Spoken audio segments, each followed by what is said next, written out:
जय श्री कृष्ण दोस्तों। आज की इस वीडियो में हम लोग जानेंगे कजरी तीज या सातुड़ी तीज की कथा किस प्रकार से। सबसे पहले ये जान लेते हैं कि कजरी तीज क्यों मनाई जाती है।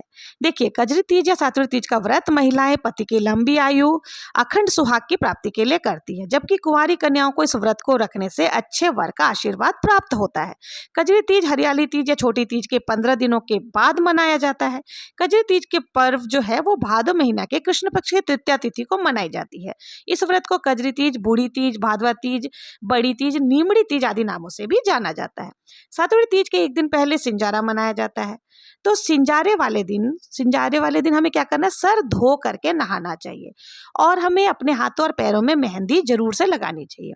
फिर हमें 1.25 किलो या 1.25 पाव चने की दाल को सेक कर पीस कर उसमें थोड़ी सी शक्कर और घी मिला करके सातु तैयार किया जाता है। और सातु जो है अच्छी तिथि या वार देख करके हमें उसके पिंड स्वरूप में जमा लेते हैं। उस पर हमें सूखे मेवे और इलायची सजा करके बीच में एक सिक्का रख करके उसके ऊपर सुपारी लगा देते हैं। पूजा नीमड़ी माता के लिए हमें अलग से एक पिंडी रूप में सत्तू जमाना होता है। और आप जब भी सत्तू आप जमाएंगे तो आपको सामर्थ्य अनुसार जो है वो कलपने के लिए भी निकालना है। तो इस प्रकार से हमें सत्तू ले लेनी है। अब इसके बाद हमें क्या करना है, हाथ में 13 दाने आखा के लेकर के हमें कथा सुननी है। कथा इस प्रकार से है। किसी नगर में एक सेठ सेठानी थे। उनके पास खूब धन था, लेकिन पुत्र नहीं था। तो सेठानी ने भादुड़ी बड़ी तीज का व्रत करके तीज माता से कहा, हे नीमड़ी माता, मेरे बेटा हो जाएगा तो मैं तेरे 1.25 मन का सातू चढ़ाऊंगी। तीज माता की कृपा से 90 महीने में ही सेठानी के लड़का हो गया, लेकिन सेठानी नीमड़ी माता के सातू चढ़ाना भूल गई। इसी प्रकार सेठानी के 7 बेटे हो गए, लेकिन सेठानी ने सातू नहीं चढ़ाया। पहला बेटा विवाह योग्य हुआ। लड़के को विवाह योग्य देख करके उसकी शादी करा दी गई। पहले दिन सुहाग रात को सोया तो आधी रात को लड़के को सांप ने आकर डस लिया, वो मर गया। उस तरह से 6 बेटों का विवाह हुआ और 6 बेटों की मृत्यु हो गई। 7वें बेटे की सगाई आने लगी, लेकिन सेठ सेठानी मना करते रहे। गांव वालों के बहुत कहने व समझाने पर सेठ शादी के लिए तैयार हो गया। तब सेठानी ने कहा कि गांव वाले नहीं मानते हैं तो सगाई बहुत दूर देश में हमें करना चाहिए। सेठ जी सगाई करने के लिए घर से चले और चलते चलते बहुत दूर एक गांव में गए। वहां 4-5 लड़कियां खेल रही थी, जो मिट्टी से घर बनाती और उसे तोड़ देती। उनमें से एक लड़की थी जो उसने कहा कि मैं मिट्टी से घर तो बनाऊंगी, लेकिन इसे तोड़ूंगी नहीं। सेठ वहां खड़ा होकर देख रहा था। सेठ ने सोचा ये लड़की समझदार है। खेलकर लड़की घर जाने लगी तो उसके पीछे पीछे सेठ जी भी चला गया। लड़की के माँ बाप से मिला, बातचीत करके अपने लड़के की सगाई उस लड़की के साथ पक्की कर दी। विवाह का दिन भी पक्का हो गया और घर आकर विवाह की तैयारी करने लगा। सेठ बारात लेकर के गया और 7वें बेटे का विवाह हो गया। बारात विदा हुई। लंबा सफर होने के कारण माँ ने लड़की से कहा कि रास्ते में ये सातू बस सीख डाल रही हूँ, रास्ते में कहीं नीमड़ी पर शाम को अगर नीमड़ी माता मिले तो उनकी पूजा अर्चना करने के बाद ही सातू पास लेना, यानी कि सातू खा लेना। वह कल्पना निकालकर ससुर जी को दे देना। धूमधाम से बारात चली। रास्ते में तीज का दिन आया। ससुर ने बहू को खाने को कहा तो बहू ने कहा कि आज तो मेरा तीज का उपवास है, सो मैं खाना नहीं खाऊंगी। शाम को नीमड़ी माता का पूजन करके ही भोजन करूंगी। एक कुएं के पास उसे नीमड़ी माता नजर आई तो सेठ जी ने गाड़ी रोक दी। बहू नीमड़ी माता की पूजा करने लगी। जैसे ही नीमड़ी माता की वो पूजा करने लगी, नीमड़ी माता पीछे हट गई। तो बहू ने कहा, हे माता, मुझसे क्या अपराध हुआ है जो आप पीछे हट रही हो। इस पर नीमड़ी माता ने कहा कि तेरी सास ने बोला था कि मेरे पुत्र हो जावे तो मैं सातू चढ़ाऊंगी, पर उसने सातू नहीं चढ़ाया। उसने याद नहीं रखा कि उसने मुझे सातू चढ़ाने का बोल रखा है। बहू बोली, माता हमारी भूल को माफ करो, मैं आपको सातू जरूर से चढ़ाऊंगी। मेरे 6 जेठों को आपको वापस लौटाना होगा, वह मुझे पूजा करके आप जरूर से मेरे 6 जेठों को वापस कर दो। माता नववधू की भक्ति व श्रद्धा को देखकर प्रसन्न हो गई। बहू ने नीमड़ी माता का पूजन किया और चांद को अर्घ्य दिया। सातू पास लिया, यानी कि सातू से ही व्रत को खोला और ससुरा जी को कल्पना दे दिया। प्रातः होते ही बारात जो है वो अपने नगर में पहुंच गई। बहू ने ससुराल के घर में प्रवेश किया और उसके 6 जेठ प्रकट हो गए। उनको सभी को गाजे बाजे से साथ लेकर के आई। सास बहू के पैर पड़ने लगी तो बहू बोली, सासू जी आप ये क्या कर रही हैं?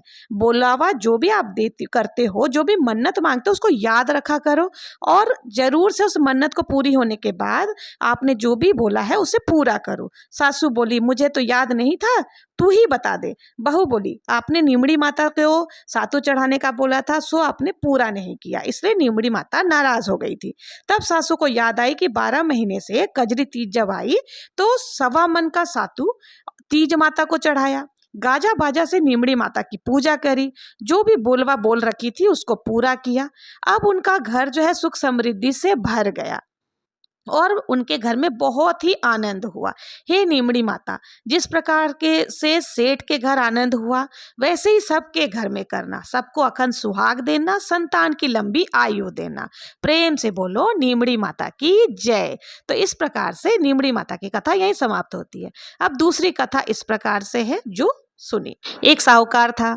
साहूकार के 7 बेटे थे। सातों बेटों में से सबसे छोटा बेटा जो था वो वैश्यागामी था।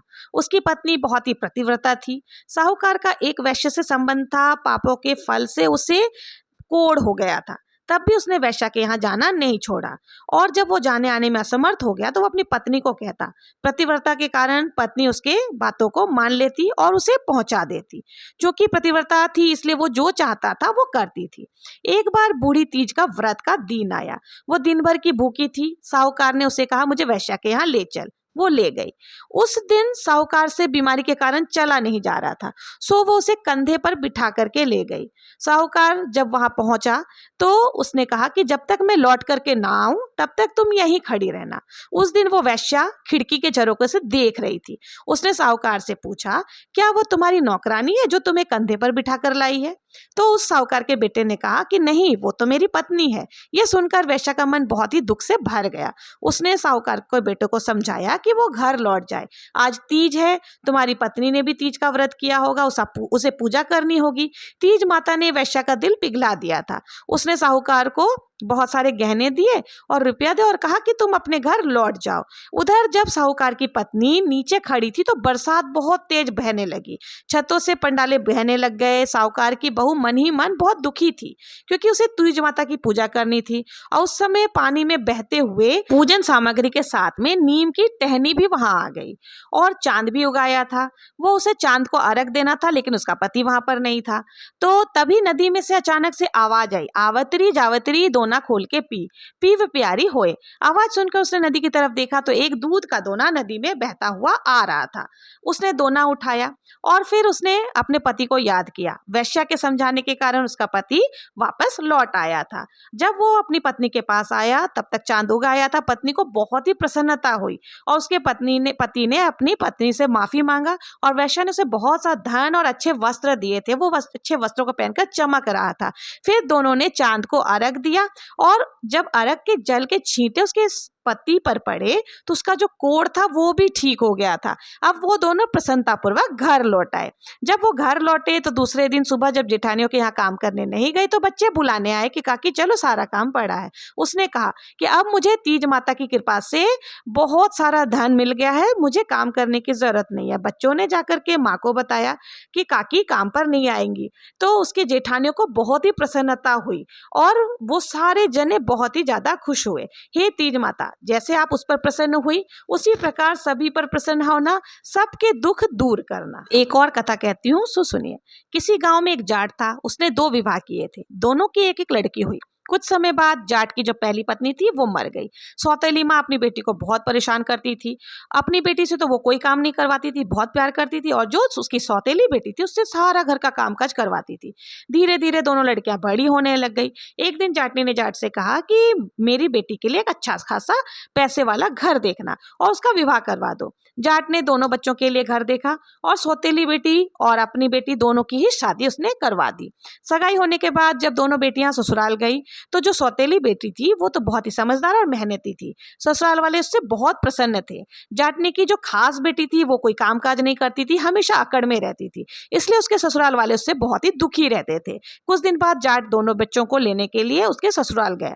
पहले वाली के ससुराल जब पहुंचा तो उन्होंने उनकी बहुत तारीफ की और कहा कि इसे जल्दी ही वापस भेज देना। लेकिन जब दूसरे वाली के ससुराल पहुंचा तो वहां उसके सास ससुर बुराई करते थके नहीं और कहा कि इसे वापस मत भेजना। जाट दोनों बच्चों को लेकर के घर पर आया और अपनी पत्नी से सारी बातें बता दी। जाटनी अपनी बेटी को समझाने लगी कि तुम भी थोड़ा कामकाज किया करो, अपने ससुराल वाले को खुश रखने की कोशिश किया करो। कुछ दिनों के बाद ही भादवे की तीज आ गई। दोनों बहनों ने पूजा किया, व्रत रखा। पहली लड़की ने जब व्रत खोलने के समय नीमड़ी खाई, सातु पासा, तो उसने कहा, हे माता तू तो मीठी है, जैसी तू मीठी है वैसे ही मुझे भी मीठी रखना। लेकिन जब दूसरी बेटी ने, जो सगी बेटी थी, उसने जब यह सातु पासा तो उसने कहा ये तो बहुत कड़वी है। तो उसकी माँ ने सुन लिया। माँ को बात समझ आ गई कि ये कड़वी बोलती है, जिस कारण से इसके मुंह से कड़वी कड़वी बातें निकलती है, उसके ससुराल वाले दुखी रहते हैं। तुरंत अपनी बेटी से कहा कि वापस निमड़ी माता के पास जाओ, क्षमा याचना करो और बोलो कि हे माता आप तो बहुत मीठी है, जिस प्रकार से आप मीठी है मुझे भी मीठी रखना। तो लड़की ने जाकर निमड़ी माता का पूजन करके वैसे ही कहा जैसे उसकी माँ ने सिखाया था कि माँ बहुत मीठी है, आपके जैसी मुझे भी मीठी रखना। इस प्रकार से निमड़ी माता उस पर बहुत ही प्रसन्न हुई।